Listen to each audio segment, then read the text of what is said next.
नाजरीन, इस वक्त एक और बड़ी खबर यूपी से आ रही है। यूपी के कुशीनगर से ये बड़ी खबर है। गला रेत कर सहाफी का कत्ल कर दिया गया है। खेत में सहाफी की लाश मिली है। एक अखबार के साथ काम करते थे ये सहाफी। इस वक्त एक और अहम खबर आपको बता रहे हैं। यूपी के कुशीनगर से ये बड़ी खबर है। गला रेत कर सहाफी का कत्ल कर दिया गया है। खेत में सहाफी की लाश मिली है। एक अखबार के साथ ये सहाफी काम कर रहे थे। मजीद तफसीलात का इंतजार है। वजूहात क्या कुछ है इस कत्ल के, अभी इस पूरे मामले पर तफसीलात आना बाकी है। गला रेत कर आपको बता दें सहाफी का कत्ल किया गया है और उनकी लाश जो है खेत में मिली है। ये सहाफी एक अखबार के साथ काम करते थे।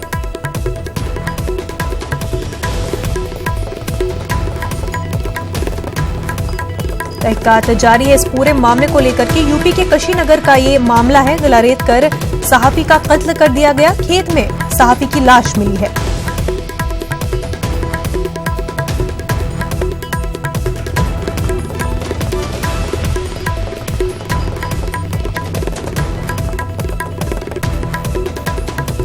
पुलिस जाए वाक़े पर पहुंच चुकी है और तहकीकात जारी है। हमारे साथ हमारे नुमाइंदे अशोक इस वक्त जुड़ चुके हैं। अशोक, क्या कुछ ये पूरा मामला है, तफसीलात से बताएं।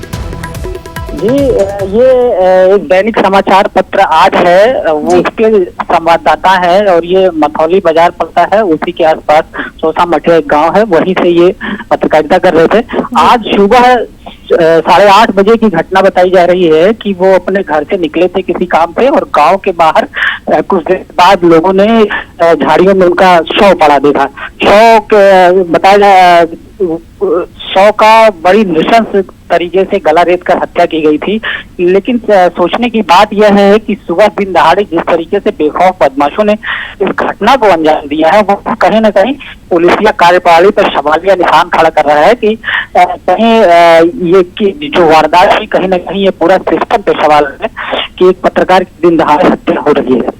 तो अभी जो वर्तमान स्थिति है, वहाँ पुलिस के आला अधिकारी मौके पर पहुंचे हैं, तफ्तीश की जा रही है और शायद तफ्तीश करने के बाद ही कुछ कहा जा सके कि इस हत्या के कारण क्या है और किन कारणों से हत्या की गई है। बिल्कुल अशोक, अभी तहकीकात जारी ही है। शायद उसके बाद पता चले क्या कुछ वजूहात है और कौन कौन से लोग इस मामले में मुलव्विस है। अशोक, बेहद शुक्रिया आपका।